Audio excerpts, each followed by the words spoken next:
Sumter Today is presented by the Sumter Opera House, USC Sumter, and Prisma Health.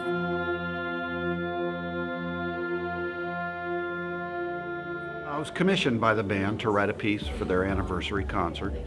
It was delayed by a year because of the pandemic, but we finally got around to it, and so today will be the premiere of my newest piece, which I wrote for the band.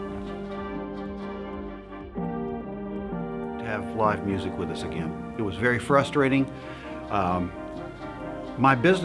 life business is writing music, and I could write music, but there was no one to perform it during the pandemic, and it was very frustrating to me, very frustrating to the groups who wanted to have live music and couldn't do it in the same way they always had. We found alternate ways through Zoom meetings and FaceTime and Skype and whatever, but it's still not the same as meeting and performing in person. There's something very special about that. Good afternoon, ladies and gentlemen. On behalf of the board and members of the Sumter Community Concert Band, thank you for your attendance today at the final concert of our 40th season.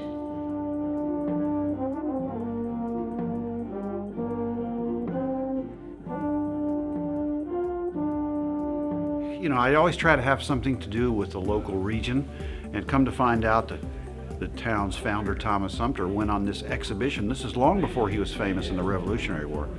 This famous exhibition with a man named Timberlake to see how relations were between the Cherokee nations and the colonial settlers, because there had been a lot of tension at a time where he was a peacekeeper, and he went up the Tennessee River and went to all these settlements with the Cherokee, made sure that everybody was getting along.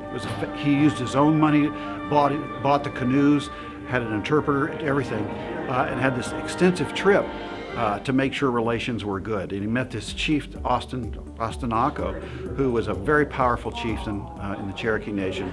He made good friends with him, sat down, had meals, smoked peace pipes, did the whole thing, to the point where they even took him across the pond to England to meet King George III, the King of England at that time.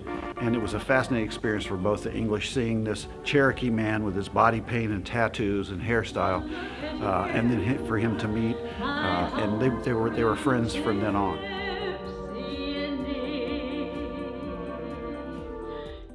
No one takes care of families like Prisma Health.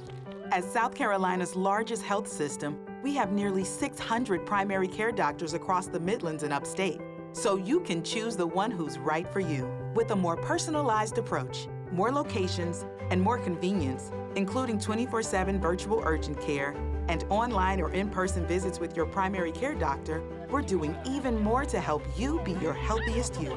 Prisma Health, the primary care experts.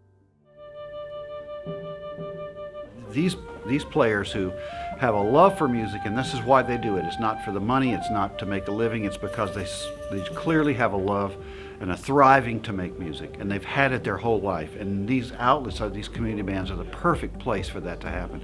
I encourage all my students that are at the university level, even if they're not music majors, even if they're not planning to make their living in music, they should play in one of these groups, because it gives them, it just gives them an opportunity to express themselves in ways that very few people can. I do one or two maybe commission works a year, and I try to be there for the premiere each time, depending on where they are in the country, whatever, but generally I try to. I live in Greenville, South Carolina, which is not too far from here, so it was not much trouble at all for me to be here for this, and I wouldn't miss it.